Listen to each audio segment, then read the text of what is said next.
Bonjour tout le monde, je suis Jérémy, je suis architecte sécurité logicielle chez Online. Cette présentation vient d'un petite idée que j'avais eue il y a quelques mois. On stocke beaucoup de données chez Online. Du coup, j'ai souvent eu beaucoup de questions sur comment on pourrait sécuriser telle donnée qu'on stocke. Alors, des fichiers, des messages, ça va toujours varier en fonction du besoin, il n'y a pas une bonne solution, mais je me suis dit que ça serait peut-être intéressant de regrouper un ensemble de bonnes pratiques dans un truc un peu démo, si on veut. Donc c'était le but de cette présentation, cette présentation que j'avais faite. Donc c'est un exemple d'architecture pour comment faire un mécanisme de stockage. C'est un exemple que... C'est vrai qu'il marche pas un petit peu. C'est pas juste un exemple, c'est que j'ai fait une petite appli qui le fait. Alors c'est vraiment une petite appli, il y a un max 10 classes, quoi. C'est juste une application de démo, c'est pas une librairie, c'est pas un template, le but c'est pas de marconner pour en faire vraiment quelque chose pour aller en prod, c'est juste pour essayer de montrer chaque truc en fait, à quoi ça ressemble en termes de code, et montrer que c'est un vrai truc, c'est pas juste quelque chose de la recherche, de toute façon c'est ça. Alors, cette application que j'ai pris comme exemple, elle est super simple, elle prend des messages et elle les stocke et on peut les revenir. Les messages qui sont émis par des utilisateurs, sont un peu une sorte de gros chat géant en fait, quoi. Et ces messages ils sont stockés chiffrés. Voilà, le but c'est de faire un truc très simple. J'ai pas voulu faire des fichiers parce que les fichiers c'est toujours à utiliser, pour la démo ça peut pas pour tester, mais ça pourrait très bien marcher avec des fichiers. Donc voilà comment ça marche, j'ai un service, vous lui envoyez un message, ça le chiffre et ça le stocke dans un repository. Voilà, 10 ans de métier, j'ai réussi ça. Juste un petit point avant. Qu'est-ce que ça veut dire sécuriser, stockage sécurisé, et est-ce que ça veut dire, attends, est-ce que je suis obligé de chiffrer à chaque fois? Non, là c'est pour l'exemple, parce que généralement c'est plus compliqué quand on peut chiffrer, mais ça ne veut pas dire qu'à chaque fois que vous avez une donnée à stocker quelque part, vous avez forcément besoin de la chiffrer. Alors, on en reparlera vers la fin, ça va dépendre des besoins. Déjà techniquement, il y a des fois où vous ne pouvez pas le chiffrer. Si vous avez des traitements à faire in situ, par exemple je pense à Elasticsearch ou des trucs où vous allez accéder à la donnée, faire des recherches sur la donnée, des modifications sur la donnée, là vous ne pouvez pas la chiffrer, parce que sinon on va pouvoir déchiffrer juste des petits bouts, ça va être très compliqué. Donc des fois on ne peut pas chiffrer. Là j'ai pris comme postulat qu'on chiffrait, on met des trucs un peu intéressants par-dessus. Mais ça ne veut pas dire que pour faire du stockage sécurisé, il faut absolument chiffrer. Il y a d'autres solutions, on peut contrôler les accès, les réduire. Il y a d'autres choses à mettre en place pour sécuriser. Sécuriser c'est toujours mieux, mais ce n'est pas forcément la seule solution. Alors, à partir de ce que de base, on va essayer d'améliorer tout ça. Premier point, on va faire en sorte que tout le monde ait une clé. C'est-à-dire, on va faire en sorte d'avoir une clé de chiffrement par utilisateur. On va pas juste une clé qui chiffre tous les messages de tous les utilisateurs, on va avoir une clé par utilisateur. Ça permet d'isoler un peu les utilisateurs, enfin les données des utilisateurs entre elles, pas seulement une isolation logique comme des ID namespace par exemple, mais vraiment une isolation cryptographique. Et ça va réduire l'impact en cas de fuite d'une clé. Par exemple, si la clé elle fuite dans un dump, dans un log, ou si un attaquant met la main sur la clé, toujours une série de clés, on sait exactement quels utilisateurs ont été impactés. Ce n'est pas tous les utilisateurs de la plateforme qui sont impactés. Donc c'est bien. Ces clés, on va les mettre en DB, parce que si on peut en avoir plein, et en DB, c'est plus facile à gérer. Supprimer à la volée pour en rechercher plein. Vous le dites, l'architecte sécurité, il commence à péter une durée, il dit, ça y est, maintenant on va les clés en DB, et hop, on s'en fout, on les sécurise plus. Non, finalement, on ne va pas les mettre comme ça en DB. C'est point numéro 2, on va les encoder en base 64. Là, vous n'allez pas tous rigoler, normalement, vous allez tous rigoler pour bien faire comprendre que vous avez compris que c'était une blague, il ne faut pas le faire. Alors, on va les chiffrer, c'est clair. Donc, on va les chiffrer avant de les mettre en DB, comme ça, si quelqu'un récupère un DOM de la DB, généralement, c'est le premier truc qu'on vise, quand on peut traiter une plateforme, on essaie de choper la DB, c'est que dans le DOM de DB, il y aura des trucs chiffrés. Il n'y aura pas les clés, donc il ne pourra pas déchiffrer les messages. Et on les déchiffre que quand on a besoin. Peut-être qu'on les garde un petit peu en cache, mais au moment où on veut lire un message, on récupère la clé d'utilisateur, on déchiffre et hop, après on se débarrasse de la clé. On ne regarde pas dans un coin sur le disque ou ailleurs en clair dans la DB. Du coup, vous me dites, c'est bien, mais ta clé qui sert à chiffrer des clés, j'en fais quoi? Je les chiffre et en fait, les 4 points suivants, c'est juste je chiffre une clé avec une clé, je chiffre avec une clé, puis à la fin, je la mets dans le chiffre. Non. On va essayer de faire mieux, on va essayer de faire en sorte que l'application elle n'ait même pas cette clé. Alors c'est pas de la sorcellerie, ça se fait avec un outil dont je crois que je vous ai déjà parlé un petit peu, je vais peut-être souligner un petit peu, ça se fait avec Vault. Donc Vault c'est un service qu'on a aujourd'hui en prod qui gère des secrets, son but c'est de gérer des secrets, quel que soit le type de secret. Sauf que là en fait on va pas mettre la clé dans Vault, on va générer une clé dans Vault et utiliser un peu Vault comme un GSM, c'est-à-dire que c'est Vault qui va chiffrer pour nous. L'application elle n'a jamais la clé. Elle dit juste à Vault, tiens, chiffre-moi ces données. Et Vault, il renvoie la donnée chiffrée. Tiens, déchiffre-moi ces données, il renvoie la donnée déchiffrée.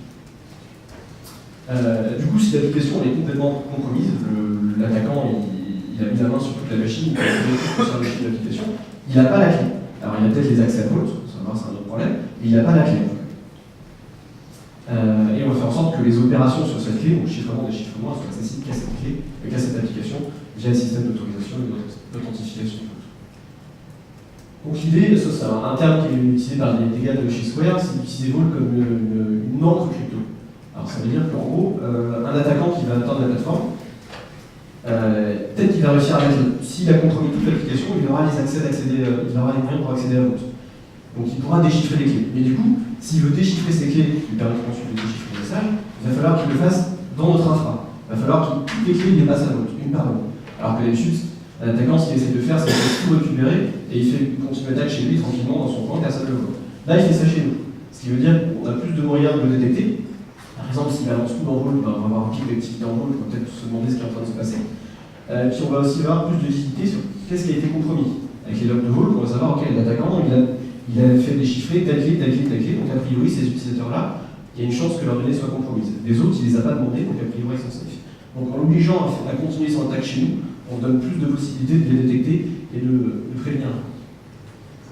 Donc qu'est-ce que ça donne si on fait un peu le schéma? Avant de vouloir chiffrer le message, on demande la clé à un manager, un gestionnaire de clé, qui va récupérer la clé chiffrée en données, qui la passe à Vault pour qu'il la déchiffre, il la repasse à notre service, et je la mets dans la repository. Voilà, c'est l'étendue de mon application, comme vous l'avez dans Repo, c'est pas bien compliqué. La partie chiffrement avec Vault, elle est gérée avec une petite libre Java qu'on utilise pour l'intégration avec Vault. Il y a une méthode à appeler et ça chiffre, ça prend la donnée, ça la fait chiffrer à Vault et ça la récupère. Mais les autres libres avec Vault, c'est juste un endpoint appuyé sur Vault.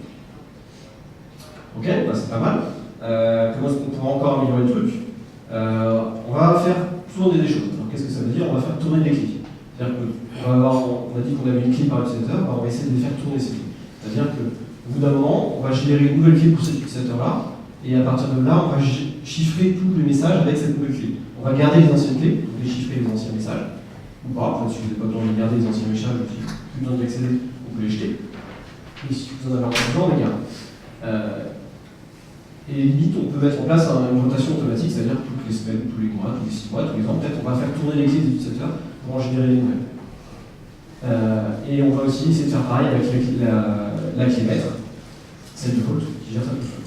L'idée, c'est de limiter encore une fois l'impact si vraiment on a une clé qui chute, pareil dans les deux logs. C'est-à-dire que non seulement ça va être la clé d'un utilisateur qui a chuté, mais en plus la clé d'un utilisateur utilisée sur une certaine période de temps. Donc on diminue encore l'impact de clé qui est divulguée. Et puis ça peut utiliser en cas de mesure de sécurité. Demain on est attaqué, on se rend compte que quelqu'un a mis la main sur toute la prod, et il a récupéré les clés à droite à gauche, on appuie sur un bouton, hop, on génère des nouvelles clés pour tout le monde.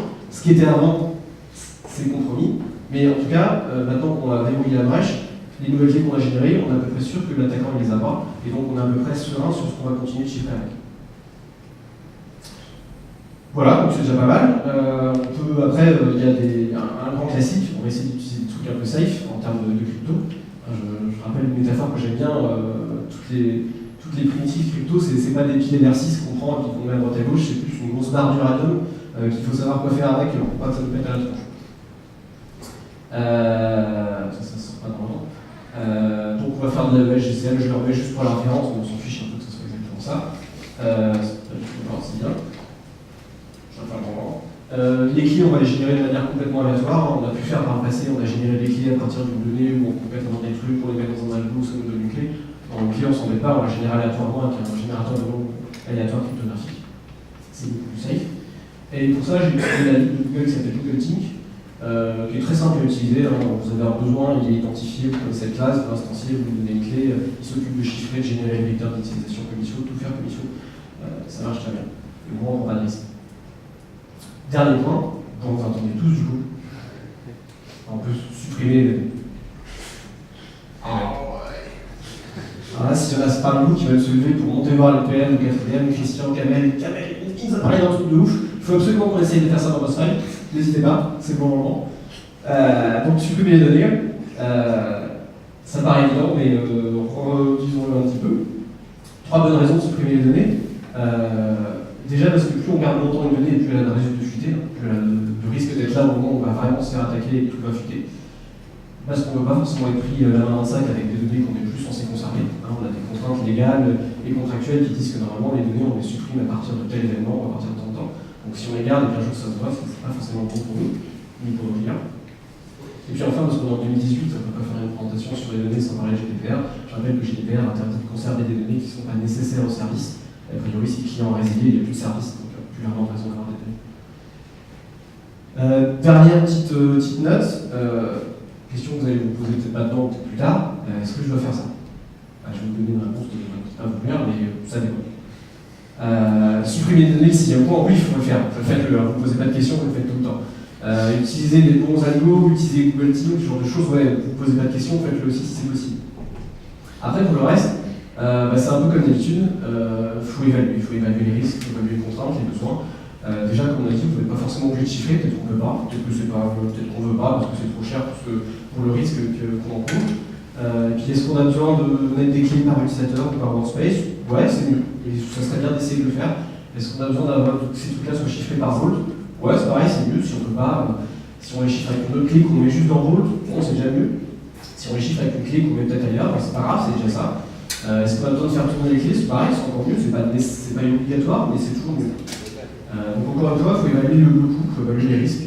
Bref, il faut faire un minimum de ça de se poser une question, qu'est-ce qu'on essaie de protéger et contre quoi? Et est-ce que ça vaut? Est-ce que c'est cohérent avec ce qu'on fait?